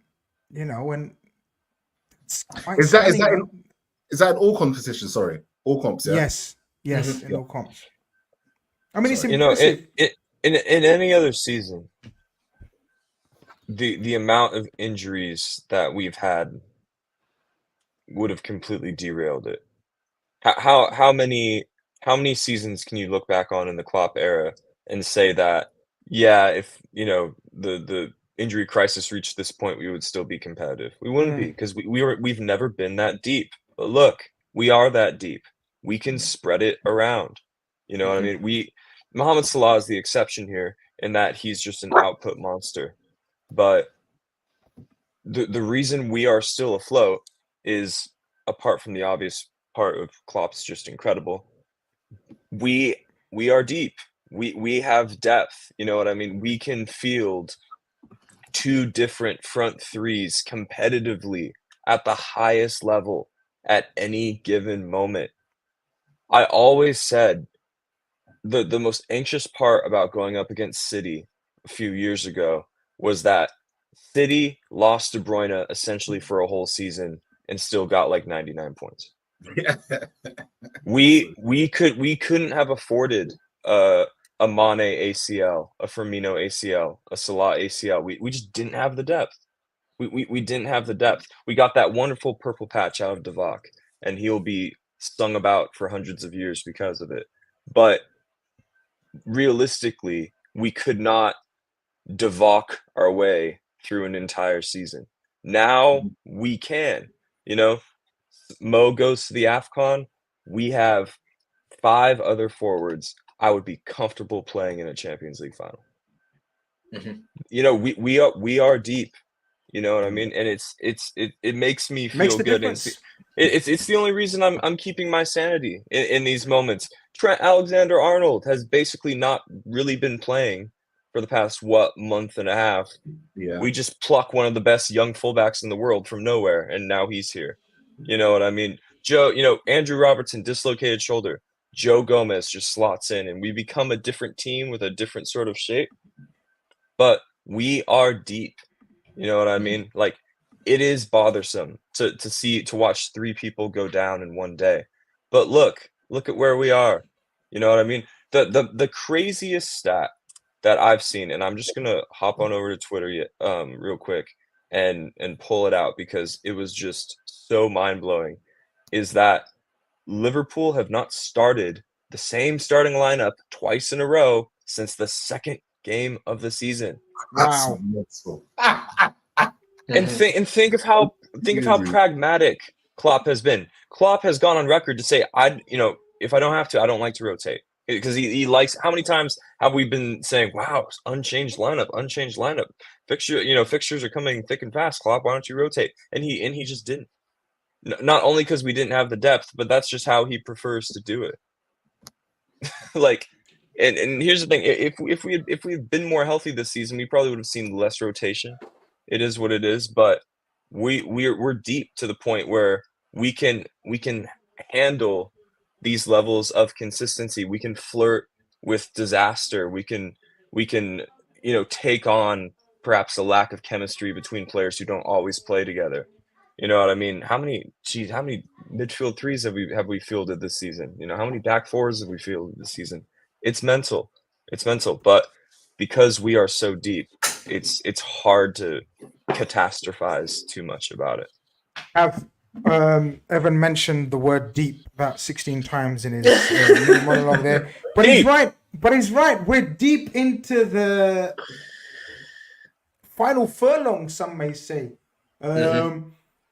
And then we play our game, and then Arsenal do what they needed to do. And then we expected Man City to do what they need to do because we beat this Chelsea team very comfortably a couple of weeks ago. That was a bonus result, wasn't it? I mean, wow. Did it kind of balance the disappointment of the injuries and then Man City dropping points? Because ultimately, surely it's still City that our main focus is on, or is it? Are Arsenal there as well now? Well, they are there, but boost. Massive boost. Man City dropping points is huge, and we needed it because not only to state the obvious, if Man City win all their remaining games, they'd have won the league. It had been out of our hands. So we needed a leg up somewhere, and obviously we play Man City ourselves, and that would have been the opportunity to have done that. But we've seen that them ties can go any way, and a draw wouldn't have helped us. Would have needed to have won. I think what's great now, and obviously we've got games prior to that tie, but if we can remain ahead of them, at least it puts the game plan into our hands. There's going to be more onus on Man City to come out and get a result. So even if we don't, go out there and get an early lead, or we're winning the game and we feel like we need to retreat and just take a point, we can choose to do that by being ahead. So it's important. And that's always the key thing in my mind at this stage onwards now, is just make sure we stay ahead of City before that tie comes around.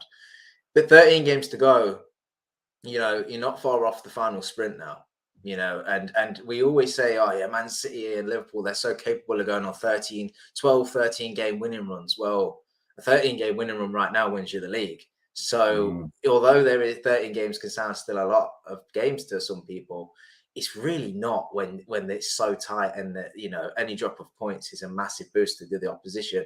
I think this is the sprint now. I think this is it. This is the final part of the race, and there's loads of things thrown in. Injuries, yes, the return of the Europa League and the Champions League and rotation and what have you. I think we're better set this time around, though. I know injuries don't help, but in years gone by, we've played exceptionally well up to this point, and their legs have fell away because of our high pressing, our high tempo, using the same squad of players, midfield especially, forward line especially. And this time around, we've actually got fresher players, younger players, and we're able to, and we have rotated this season. So I think it puts us in good stead for sustaining energy levels at the least till the final sort of games of the season. So this is it. We're in it now, and this is where if you go into any game at Anfield or away or whatever, now's the time to drum up that emotion, drum up that energy, and support the guys as much as possible, because we've only got a few more months and then the season's over, and we want to make sure that we end the season with as many trophies as possible. So exciting times, and I'm not going to let the injuries detract too much from the fact that we still have a squad and a team that's good enough for going out and winning every single game. And it's whether they do or not will be down to them, and not so much down to the injuries, I don't believe. Guys, Keith, how many wins? Let's get to the point now. 13 games to go. How many wins do we need out of these 13 so we can start counting down? Because it's that stage of the season now. There's no more. Like, someone get a calculator out and start working it out, right? I thought a couple of weeks ago that 87 points might be the total or the target we're looking for. Where are you at? For me, I'm saying, what's the total? What are we on right now? Because that's just cut off a little bit. So we're Yeah, on. We're on. 57. There you go. We're on 57. 57, right? Yeah. So Our max point total is 93, assuming we win I, all 15. yeah, 5, 6, 7, 8. I reckon it will be a 90 points. I reckon that Liverpool would need 11 wins. People in the chat, let us know. 13 Next games to go. How Has many to be more 11. wins does Liverpool need? Because we need to start the countdown. We're going to 11 start wins. official countdown on Red Fillers every Sunday. We're going to start a countdown. That's it. No fucking about now. Because I think, and people have slated me for it, I thought we needed 10 more wins. But one of them has to be Man City. Yeah, that has to be nail in the coffin. My concern is we are giving ourselves a lot of football to play in comparison to Arsenal, who I believe are the ones to watch. End of the day, let's call a spade a spade. Arsenal's last 5 games, they've won all 5. They've scored 21 goals, conceded 2, and they beat us. Right, so there's nothing to suggest that Arsenal could very well. I mean, the way that they're going ahead and dispatching teams at the moment, either it's a purple patch or they are really going to be on the run. And if they are going to be on the run, I'd probably worry just as much about them as I do about City. And I worry about us and the amount of football we're playing. We're going to Wembley next. We're going to Wembley on Sunday, right? You know what I mean? A cup final. It's going to be a big game. You know what I mean? We're going to win. You know, hopefully we're going to win that. It's going to be a bit of celebration, and we're going to have to go straight back into it. We've got FA Cup football to play. We've got the Europa League coming back again. Liverpool got a lot of football to play other than those 11 games. And I just wonder sometimes, you know, would it have been better if we did get knocked out of the FA Cup by Arsenal just to give ourselves a little bit of breathing space? Because clearly the break that Arsenal got when they didn't have to play the League Cup double headers that we did seemed to have done them some favors. So I'm saying 11 wins, but I think this season we've given ourselves too much football to play. Ev, what's your thoughts on the amount of wins we needed? Because we need to start doing the calculation and maths, I believe. How many times, I think the chat put in apologies, I missed it. How many times do Man City and Arsenal need to play each other? Just one more time, right? So they've got a head-to-head. So Man City and Arsenal have a head-to-head, and we have a Man City head-to-head. Arsenal also have a horrible march as well, where they go away to Spurs, they go away to Man United, and away to City. That's 3 fixtures that they have in March, I believe. I think, in short answer to your question, Grizz, I think 10 wins could win it. I think 11 wins definitely will. So if we're counting down, for me, I'll count down from 11. I think there's 2 games we could possibly drop points in and still win this league. How many points and wins we needed, man? You're the stats guy, man. I'm sure you've worked out all the different possibilities, man. If you haven't, I'm disappointed. At the start of the season, when nobody was really separating themselves, people were sort of saying, hey, maybe this, you know, magical 90-point floor to win the league is no longer a thing. I still agree with that. I still don't think 90 points will be required to win the league this season. I'm trying to think about it differently. It's more about avoiding defeat than hitting a certain number of wins. Liverpool are top, yeah, because they score a lot of goals and they don't concede many. But Liverpool are top because they've avoided defeat. You know, Liverpool have flirted with defeat in games that they've drawn, but they found a way to not, you know, blow up, implode. You know, they got draws perhaps when they didn't deserve one. We've drawn games that we should have won, but we avoided defeat. That's why we're top. So I think it's safe to say, you know, knock on wood, Liverpool will probably win at least 9 of the remaining 13 games, but in the games that they don't win, it's just very important that you pick up points. because the reason Liverpool are top right now is because they've picked up points in difficult contests. You know what I mean? So we've drawn 6 games, only lost 2. We easily could have, lost 5 and drawn 3. You know what I mean? That's just the way it goes. I think 9. I think 9 wins, one of them against City, and 3 draws, and maybe you can afford yourself 1 loss, but it's all about avoiding defeat for me. Draws, if Liverpool start drawing games, I'm not gonna lose my head. Liverpool just can't lose games from Really? the remaining wins. Interestingly, when we look at these fixtures, I always like to look at what happened last season, right? Forest away, we lost. Yeah. Everton away, I believe we drew. Manchester United away, we lost. Fulham away, and West Ham away, and Villa away, I believe we actually won all those games last season. Now Fulham away, we drew on the opening day, remember? Drew. That was it. It was the 2-2. Yes. So we drew. So it's interesting because a part of me wants to say Man City beating Man City is the gateway drug to euphoric feelings of winning the league. Oh, don't get me wrong. Yeah, I agree with you. The trips to Man United and Everton, regardless of where they are, we know this. They may be dog shite, but for us, it's a huge event and a game. We have to play the game on occasion, and we get there. Kloppenheimer says City maximum they can get is 95 points, 96. I don't think. I'm with Evan. I don't think it tops 90 points this season. I don't think so. Like that. Especially because City have to play us and Arsenal. So knock on wood again, you have to respect their inevitability, but City are not hitting their max total. That United game, 4 games to the end. Listen, let's deal with Luton first because hey, we didn't beat Luton.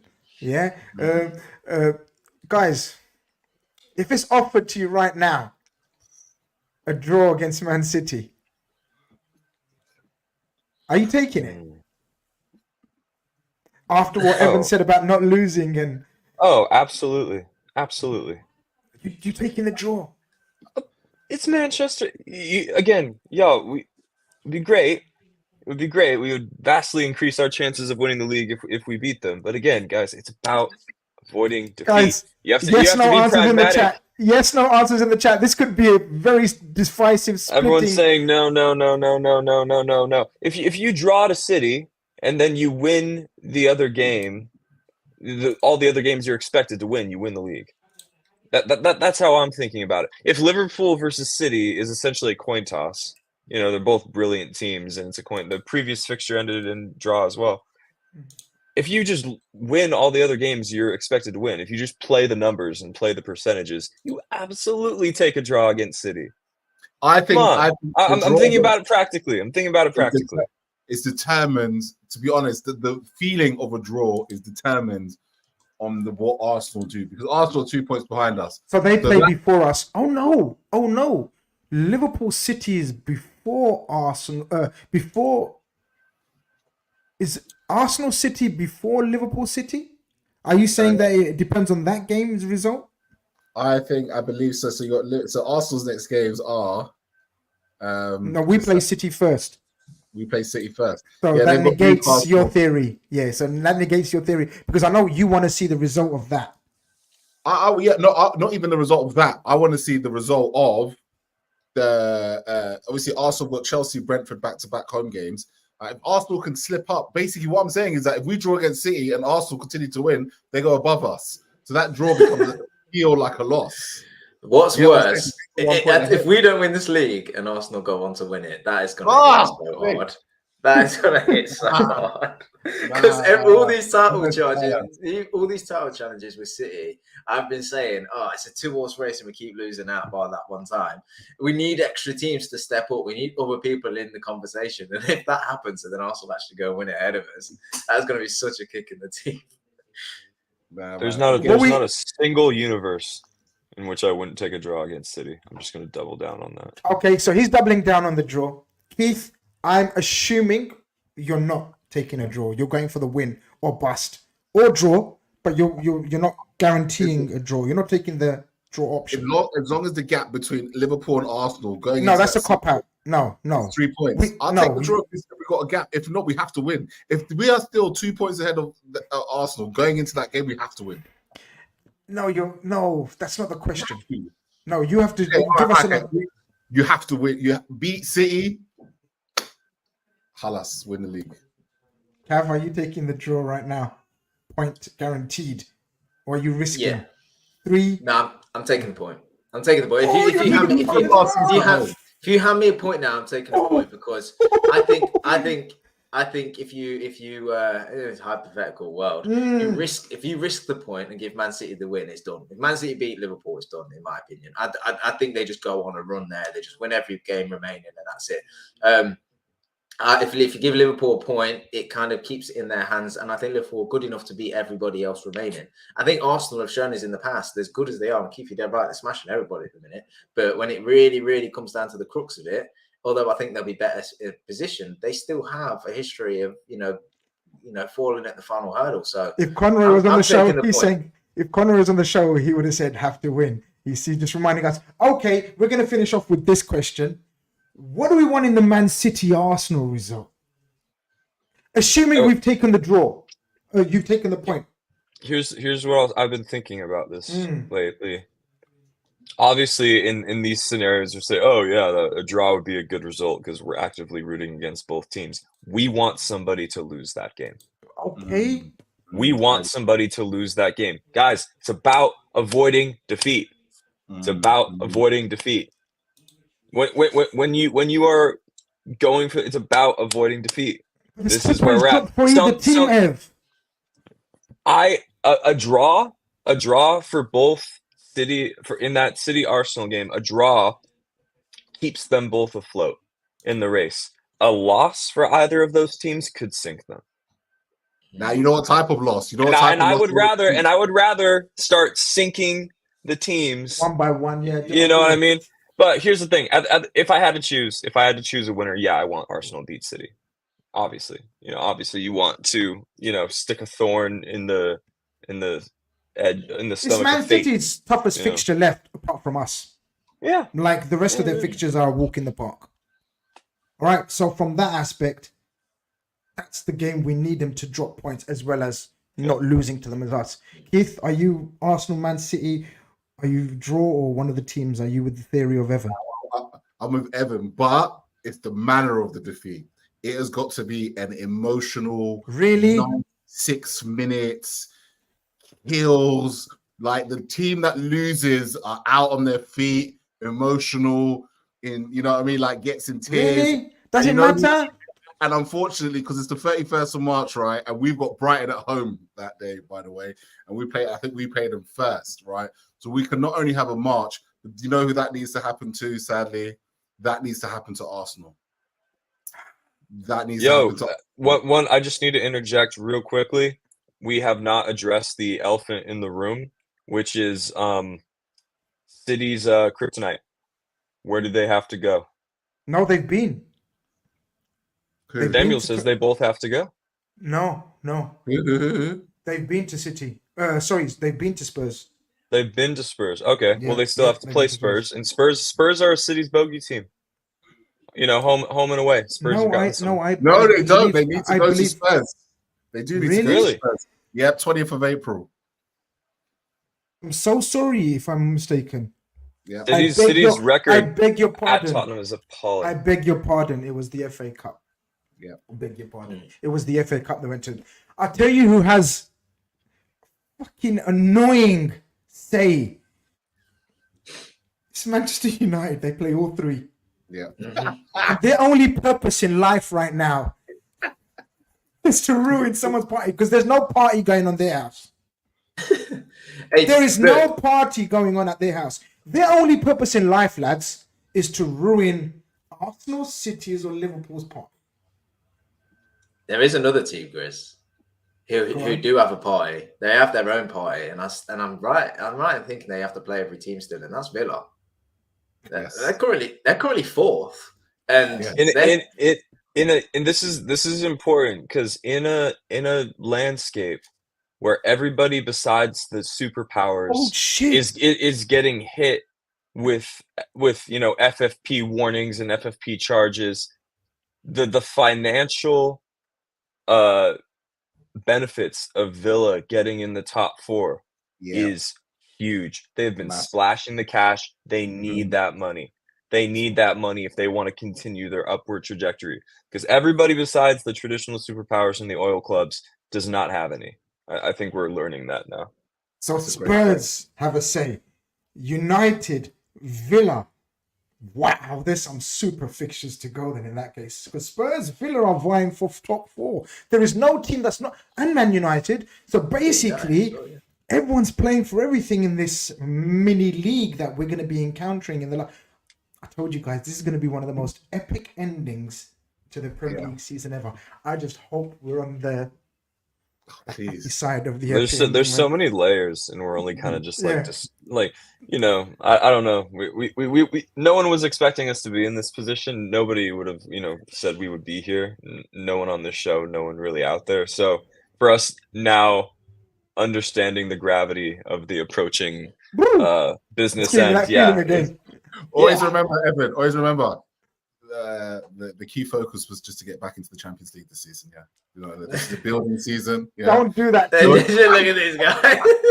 Don't do that. Don't say the T word. Don't say the T word. The T word is, of course, transition season. No one wants to hear the T word. Listen, we have transitioned to title contenders. We must transition and end this show now. Otherwise, we can talk Liverpool and the fixtures until the cows come home, if they ever come home. What must be said as well, Chris, sorry, just to finish. We've spoken a lot about players that have gone out. Jones, unsure about Nunes, Jota. The exciting thing is we play Luton on Wednesday. Strange kickoff for anybody that's watching in the UK, 7:30. That weird kickoff. A reminder, if you think it's 8 o'clock, don't miss it. You need to tune in early. But then obviously we've got the FA Cup final. We have Southampton, which will probably be a rotated side, by which point we might have Trent, Szoboszlai, Alisson back, Robertson finding his feet, and some of the players that come back to we are. It's a shame that a couple of players went down recently, but there are players to come back as well, which is also very exciting. And when you're in a run-in and when you're competing for a lot of trophies, to have not just good players, to have world-class players like Trent, like Alisson coming back, Szoboszlai coming back into the team, that's only going to add to the positivity and the belief going into that title charge. So the next 2 weeks, crucial. Get through that, keep positive, get the result obviously against Luton, take care of business whatever happens in the cups, and then really when we're concentrating on the Premier League with them returning players, we will be looking positive. And I think that will be it then. I think that will be the proper charge from there on in. For finishing on that positive note, I started off the show a bit of a damp squib. I apologize for that, but Cavs revved us up, and given that war cry, players coming back, we're in all 4 competition. As Keith reminds us, did we expect this? No, but we're here now. Cherish it, enjoy it. Bring on Luton. We must put them away. Let's not underestimate Luton by any stretch of the imagination, because we literally didn't beat them, a couple of months ago. Then we'll get, hopefully, prayers and positive thoughts. We get the first trophy in the cabinet of the season, the League Cup. It was a cup final in a week. Bloody hell! It's mad. That's what I mean, Kev. It's not time to just. It's time to get rid. This is it now. You guys know I'm starting to get rattled when the domestic cups are starting to get me riled up. That's how you know I'm a little rattled. I'm not myself. Do you know the funny thing is we didn't even discuss the League Cup final. We tried to get to some shows on during the week. Like, if the injuries are serious as we think, whatever, blah, blah, do we play weakened teams in finals and stuff, guys? I don't know. Like, we'll discuss that. What have you put? We should cancel the show before I say something blasphemous about what I would prefer. Nah, Grizz, bring up Sean Gregory's comment. Bring it up. Imagine being us right now. Well said, every Dad. competition, You're the man. Cup final next week, title challenge. I know we'd love to be in the Champions League, but what a time to be alive, man. I love this squad. Oh, I love it. Oh, I absolutely love this new squad. You're right. I'm absolutely in love with this squad. with love comes heartbreak. Just want to see the heartbreak side of things, guys. There's always a heartbreak, and hopefully the heartbreak of these injuries is the worst heartbreak we're gonna get, and hopefully from now on it's love and positivity. Guys, we must end the show. Thank you so much for joining us. Smash a like on your way out. I think you've been lazy on the likes today, so just do us a favor, smash it on the way out, and that'll be good enough for us. Leave your comments. I want to know, because we didn't discuss man of the match. Leave your comments under the video in the comment section who your man of the match was. Very quickly, Evan, man of the match. No honorary mentions these days. No honorary mention. I'll give it to Gravenberch, even though it was just 45 minutes. Just Cav? just want to see that upward trajectory. Man of the match.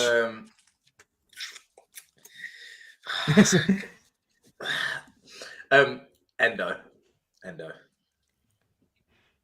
Mr. Cross. Egyptian King Mohammed Salah Habibi's back, goal and assists. Mashallah, bro. I'm gonna say McAllister. It could have been any three of us, and I think McAllister was so elite. But yeah, I'm gonna give it McAllister. Leave us your comments under the video, guys. Thank you very much. Don't forget to check out our sponsors. I nearly forgot to forget yourfutcard.com. Go out and check out their website. Type in Red Fellas, you get 15% off. They are doing some amazing prints. More and more new ones comes up. More and more memorable ones are coming up, guys. He's got some going on about this season and the season so far. Don't miss out. You will regret it. Don't miss out. Guys, this has been Red Fellas. This has been Sunday night's edition. Thank you very much. We're out. Take care. Peace.